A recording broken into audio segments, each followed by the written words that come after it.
Are you guys ready to record? Yep. Yes, ma'am. Cool.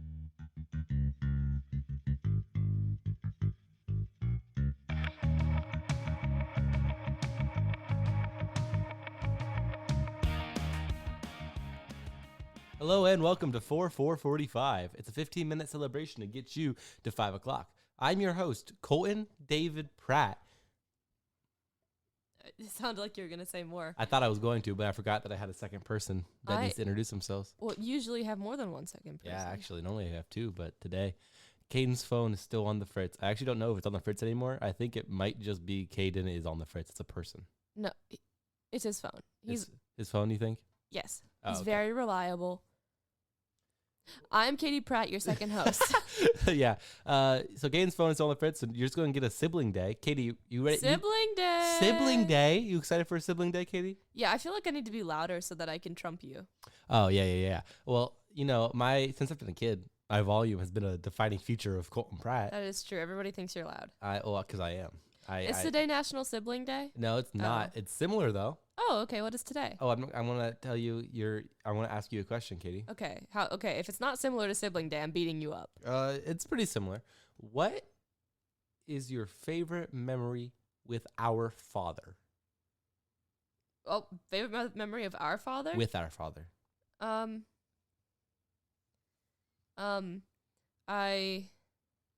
have so many. Have so many?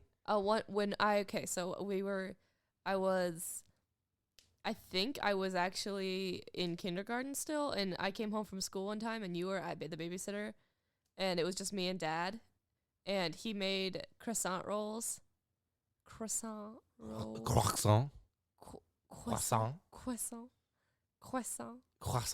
do you do with the croissant? We ate them together. And he like had them made when I got home so that he had them ready to pull out of the oven to eat together when I got there because he knew I would want some. That's really cute. And that's always been one that's like in my brain. Also, one time we were wrestling because we used to wrestle, and the living room would be like, "Dad, can we wrestle?" And he'd be like, "Yeah," and he'd like get on the ground, and we'd like, you and me versus him, like try to beat him up, which I'm sure I would get tired of that game if I was fighting two little kids, but he never did because he's a good dad. I remember when I was a kid having lots of days where I was like, "You want to wrestle?" And he said no. I was like, "Why?" And now as a 18-year-old man, I'm like, "Oh, I would hate that." But he was so nice and he wrestled with us. Anyways, yes. We were wrestling with him once, and there was I was really little. So like I was like, "Dad, why does your nipple feel so hard?" Oh, yeah. And he's like, "What?" And then a few minutes later, I'm like, "It exploded!" But it wasn't a nipple. It was a blueberry that fell in his shirt pocket. Yeah, and it stained his shirt. It was because earlier in the day, he had been throwing them into his mouth like you do, and missed and fell into his breast pocket. Yeah, I have a memory. You said breast. Yeah, I did. I have a memory. This is why I'm the comedy guru. When you were little with him, and he used to throw us in the air, and he dropped you one time when you were He didn't really drop me. He just didn't catch me as securely as he normally did. Yeah, and then a couple he used to, when he would throw us, say, if we ever got nervous, say, "Have we ever dropped you before? Have I ever dropped you before?" And we could say no. And this time we said it. He asked Caitee, and Caitee said, "Yeah." And every time after that, Caitee said yes. And I remember him being very sad because he didn't count it as a drop, but she did. Anyway, it doesn't matter what my favorite memory with our father is, because today is National Father-Daughter Take a Walk Day. Okay, me and Dad are going to go on a walk. Which is a crazy long holiday name. Father-daughter go on a walk day. Oh, take a walk day, not go on a walk day. Father-daughter take a walk day. Yes, that's actually cute. Yeah, Everybody go take a walk with your dad. Only if you are a daughter, though. Yeah, or only if you're a lady. All daughters. Or if you're a father, take your daughter on a walk. All fathers take daughters on walks. All daughters take fathers on walks. It's keep going. The agency is on both of the father and the daughter to initiate a walk. If your dad is old and has dementia, take him on a walk. If your dad is in a wheelchair, push him on a walk. If your daughter's in a wheelchair, push her on a walk. If your dad has no legs, carry him. Would that be a walk or a carry? It'd be a walk because you'd be walking. I guess if you're walking. If your dad is a dog, take him on a walk. I don't know if your dad Your could be a dad's dog. a goldfish. Wait, here's a better thing. I have a girl dog. I'll take her on a walk because I'm her dad. So it's my father-daughter dog walk. Are you saying that she's your daughter? Lucy's my daughter, yes. She's the best dog. She's probably pregnant. I want to talk about that for a second. My parents took her to a love shack today. And That's gross. yeah, they made a connection with a boy poodle named Bo. And Lucy and Bo canoodled. And we probably gonna have, not probably, there's a chance that we're going to have a litter, which is exciting because that would make us some Labradoodles. And, you know, puppies are great. I love puppies. Yeah. That Bo, the poodle, and any of the girl dogs that Lucy is probably pregnant with can go on a walk. Exactly. Tomorrow. Bo the poodle, very nice boy poodle, he would bare his teeth as a sign of submission, which really looks like he just walks up to you and smiles to tell you. Yeah, he like his front, his not even like in an aggressive barrier teeth just kind of like way, the but front like lip. in like a little silly smile kind of Yeah, way. it's really silly looking. We love Bo though. Caitee, you want to talk about father-daughter walks? Yes. Okay, go for it. One time I went on a bike ride with my parents in Mhm. Colton. And we were in a mountain and we were riding our bikes down this giant mountain and I accidentally drove mine off a cliff. Literally, like literally. And my dad had to like human chain with my grandpa and my uncle to pull me back up the hill because I drove my bike off a cliff. Okay, you're really underselling the story. I took a creative writing class freshman year of high school and told this story and took a lot of practicing. Freshman year, that was such a long time ago. Yeah, it was a lot of practicing and stuff. So I'll tell the story dramatically like I did in that class. So we were riding on this trail where we would like circle down this mountain. This isn't very dramatic. You have to have music. This crazy fast. Do you have a dun dun dun sound? No, this crazy. You have all these sounds. I but have no. a sad harp. So this crazy fast. That is not a harp. Sorry, a sad trombone. This crazy fast couple that were biking and they had the whole like suit on, you know, said on your left. So we all pulled off to our right. The right was on like this 30-ish foot drop down. Really pretty. There's like a river underneath going. There's a dude fishing in the river. He comes in the story later. Caitee moved over on the right. Happened to be on a loose part of the ground. Fell off this 30-foot cliff.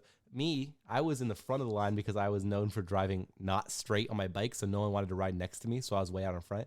I didn't know what happened. I just heard lots of screaming behind me. I whipped around, didn't see anybody, didn't see anything wrong, looked over the cliff. Halfway down the cliff, 30-foot drop-ish, Caitee is dangling by her fingertips with her bike in her like legs. Like she caught it with her legs and is dangling, going, help me, daddy, help me, daddy, help me, daddy, help me, daddy. And then all of the guys who were on the trip grabbed hands and formed a human chain where my dad like walked sideways down this cliff to grab Caitee and yeet her back up. While this was happening, I found a steps that were carved in the cliff a few ways up like a little bit up, and I was going down it, and my mom started shrieking at me to not go down the cliff. She thought I was climbing, like free climbing after Caitee. No, I was using stair steps. And the fisherman, no one saw him move, but he crossed the river and got underneath Caitee in like 2 seconds. No one saw it, but he was like, bam, underneath Caitee. It was very impressive. And I got a good grade on that in that speech freshman year. You should go on a walk with your dad to celebrate. You know where you should walk, Caitee? It'd be really fun to walk, like just go to a different country and walk. And luckily for you, today's episode is brought to you by Omio, because Omio is a travel booking platform that makes planning a journey in Europe and North America effortless. Just enter your travel details and Omio will magically give you all the train, bus, flight, and ferry options for your journey. I'm sure it's not actually magic, but I bet it feels like magic. And it's never been simpler to book your first real vacation for 2021. You want to know what's best of all, Caitee? What's best of all, Colton? Using Omio saves you time and money. It's a win-win. Caitee, read this next paragraph. I was going to. You didn't need to set it up like that. Okay, go ahead. Omio wants to help you leave your house this summer by offering 5% off your next booking. Just head to omio.com and use the code OMIO5 at checkout. That is capital. When I say letter, type a letter. When I say number, type a number. Capital OMIO 5. All of those were capital, not just the O. Yes. At checkout. At checkout. Yeah. Valid until July 31st for new users on all modes of transport. It's the pick-me-up 2021 needs. Omio. Plan, book, and love the journey. Terms and conditions apply. So yeah, thank you, I like Omio. how we synced up at the end. Yeah, that was cute. adorable. It was really cute. Thank you guys. Thank you, Omio, for supporting this episode. So I think, Caitee, if you had to pick a country, you could use Amio or not. Actually, let's use Amio. Where would you go in Europe to take a walk with your dad? Amsterdam. I love Amsterdam. Everyone go to Amsterdam. Amsterdam. She went there on her senior trip, and she loves Amsterdam. I also went to Paris. Lucky yeah, but I you. liked Amsterdam more. Whenever my senior trip comes around, just because COVID, we have it delayed. But when we do my senior trip, that's why I should have been the comedy guru. No. When we do the trip, I'm going to go to Germany for a couple reasons. One, I took German in high school, and I think Germany is cool. Two, I'm legally allowed to drink in Germany. Colton, you're legally allowed to drink in Amsterdam. But in Germany, beer is special. I learned a bunch about German beer in German class, so I want to try German beer. Amsterdam has a whole kind of beer. I want to try German beer, Caitee. It doesn't give you hangovers. I forget what it's called. What's the kind that's brewed in Amsterdam? They have a whole factory there. I Probably passed it so many times. Amsterdamian beer. No. You don't think it's probably not Amsterdamian beer? It's not called that. Amsterdamian? The world's tallest set of swings in...